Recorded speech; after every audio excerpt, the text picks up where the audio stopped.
गगनबावडा तालुक्यातील निवडे इथल्या वीज उपकेंद्रांतर्गत येणाऱ्या शेणवडे इथल्या बाळू आबा पाटील यांच्या शिवारातील ट्रान्सफॉर्मर गेल्या 5 दिवसांपासून जळालाय। त्यामुळे शेतकऱ्यांना रब्बी पिकांना पाणी देणं अवघड झालंय। दरम्यान याबाबत महावितरणच्या अधिकाऱ्यांनी ठेकेदारांना सूचना देऊनही ठेकेदार त्याकडे जाणीवपूर्वक दुर्लक्ष करत असल्याचा आरोप शेतकऱ्यांनी केलाय। गगनबावडा तालुक्यातील शेणवडे इथल्या बाळू पाटील या शेतकऱ्याचा ट्रान्सफॉर्मर 5 दिवसांपूर्वी जळालाय। त्यामुळे वीज पुरवठा ठप्प झाल्यानं शेणवडे परिसरातील शेत पिकांना ऐन उन्हाळ्यात पाणी मिळत नाही। शेतकऱ्यांनी महावितरणकडे तक्रार करून नवीन डीपी बसवण्याची मागणी केली आहे। त्यानुसार महावितरणच्या अधिकाऱ्यांनी सूचना देऊनही ठेकेदाराकडून या कामासाठी टाळाटाळ केली जातीये असा परिसरातील नागरिकांचा आरोप आहे। शेणवडे इथल्या शिवारातील 50 हेक्टरवरील रब्बी आणि नवीन ऊस लागण पिकं पाण्याअभावी संकटात आहेत।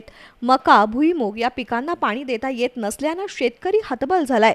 याबाबत शेतकऱ्यांनी निवडे इथल्या वीज कंपनीचे कार्यकारी अभियंता यांना कळूनही त्यांनी काहीच कार्यवाही केली नसल्याचं शेतकरी सांगतात।